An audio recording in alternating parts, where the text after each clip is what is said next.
భానుప్రకాష్ గారు, వైఎస్ జగన్ ఇవాళ రాసిన లేఖ ఏదైతే ప్రధానమంత్రికి రాశారో దాంట్లో చాలా వరకు కొత్త కొత్త ప్రశ్నలు లేవనెత్తారు. వీటి సంగతి ఏంటి?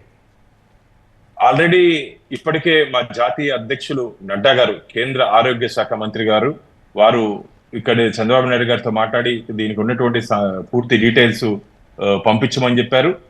FSSA food safety and food standards and safety authority of India ఆధ్వర్యంలో వారు కూడా సపరేట్ గా దీని మీద ఎంక్వైరీ కూడా చేస్తున్నారు. ఎలా స్థితి చేస్తుందో వారు కూడా దీంట్లో ఉన్నటువంటి లోతుపాట్లు ఎక్కడ పొరపాటు జరిగిందో ఆ స్టాండర్డ్స్ ని వాళ్ళు కూడా అబ్జర్వ్ చేసి సెంట్రల్ గవర్నమెంట్ కూడా దీని మీద దృష్టి పెట్టింది. ప్రధానమంత్రికి లెటర్ రాసినంత మాత్రాన జగన్మోహన్ రెడ్డి గారు అనేది రాశారు లెటర్. కానీ వాస్తవాల్ని పరిగణలోకి తీసుకునేసి మేమైతే ఖచ్చితంగా వెంకటేశ్వర స్వామి భక్తులకి భరోసా ఇస్తున్నాం.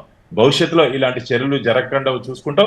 తప్పు చేసిన వారు ఖచ్చితంగా శిక్ష పడే విధంగా కేంద్ర ప్రభుత్వం చొరవ చూపుతుంది. ఇప్పటికే మా కేంద్రంలో ఉన్నటువంటి బండి సంజయ్ గారు కానీ పెద్దలు అందరూ దీని మీద స్పందించడం జరిగింది. Prahlad Joshi food processing minister, Nadda గారు అందరూ దీని మీద స్పందించడం జరిగింది. కాబట్టి కేంద్ర ప్రభుత్వం దీన్ని ఒక ప్రత్యేక దృష్టి చూస్తోంది. ఇది అందరూ అనుకున్నట్టు ఇది రాజకీయం కాదండి. మేము రాజకీయం కోసము ఏదో జగన్మోహన్ రెడ్డిని టార్గెట్ చేయడానికో ఎవరు పనిచేయట్లేదు.